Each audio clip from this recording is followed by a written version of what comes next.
saja, misalkan seperti itu. Berarti murid kita itu masih memiliki pola pikir yang tetap. Kemudian setelah itu, setelah merasa tidak bisa, kalau anak sudah merasa tidak bisa, tentunya tindakannya juga cenderung pasif. Ya, sudah putus asa, betul sekali ya Bunda. Ketika anak itu tidak bisa dalam materi, tapi dia mau berusaha, maka tindakan selanjutnya pasti juga akan berbeda. Maka tindakan selanjutnya yang dihasilkan anak itu juga pasti akan berbeda. Seperti itu. Begitu juga dengan hasil akhirnya. Itu tadi yang disebut dengan fondasi. Kemudian Bapak Ibu, di sini dalam pembelajaran mendalam ada istilah pola pikir itu lebih penting dari keterampilan. Ya, anak-anak yang memiliki keterampilan itu tentunya berawal dari motivasi dalam dirinya sendiri. Anak-anak yang kreatif saja tapi tanpa tindakan itu belum tentu bisa menghasilkan inovasi terbaru. Tapi anak-anak yang memiliki motivasi dalam dirinya, kemudian dia bersemangat, dia ada rasa untuk lebih semangat lagi dalam belajar, rasa ingin tahunya semakin besar, kemudian dia menentukan tindakannya, dia berpikir kritis, kreatif, tidak tahu bertanya sama gurunya, tidak tahu bertanya kepada temannya atau kepada orang-orang yang ahli di bidangnya.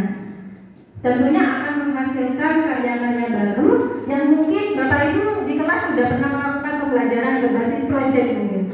Ada yang pernah mungkin, kemudian ada yang mungkin masih jarang menggunakan. Kalau menggunakan pembelajaran berbasis proyek itu sangat terlihat sekali Bapak Ibu.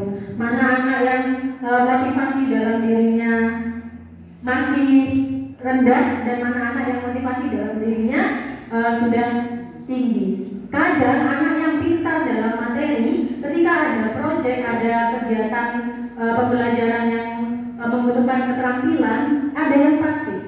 Tapi anak yang biasa-biasa saja, ketika ada proyek, dia lebih unggul daripada temannya.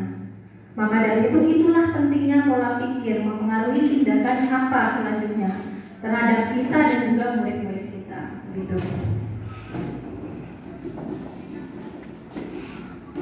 Tadi ini sudah disampaikan bahwasanya pola pikir itu ada yang pola pikir bertumbuh, growth mindset, dan fixed mindset atau pola pikir tetap. Atau kita menyebutnya kalau yang pola pikir bertumbuh tadi PPB, kalau pola pikir tetap PTT. Itu singkatan untuk mempermudah kita mengingat. Anak murid yang memiliki pola pikir bertumbuh itu dia berkeyakinan bahwa kecerdasan dan keterampilan bisa dikembangkan lewat usaha. Kemudian kalau anak-anak yang fixed mindset itu beranggapan bahwa kecerdasannya dan keterampilan yang dia miliki itu tetap tidak bisa dirubah, mau kayak gimana pun sudah ini kemampuan saya, stop di sini. Itu anak yang memiliki pola pikir tetap. Tentunya kita akan kesulitan ya dalam menerapkan pembelajaran mendalam apabila murid kita masih memiliki pola pikir tetap. Oleh karena itu, bagaimana caranya untuk mengubah pola pikir murid kita dan kita sendiri mungkin sebagai guru dari pola pikir tetap agar berubah menjadi pola pikir bertumbuh?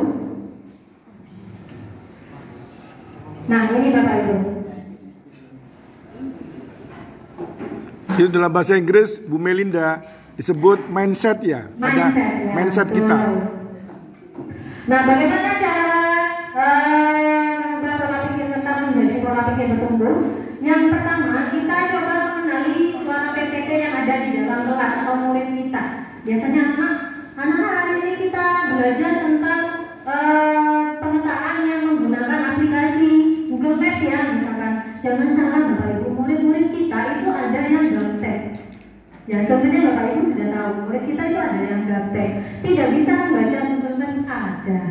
Ya, terus biasanya di dalam kelas ada yang nyeletuk gini, Bu, saya nggak bisa, Bu, saya nggak bisa membaca Google Map. Nah, itu sudah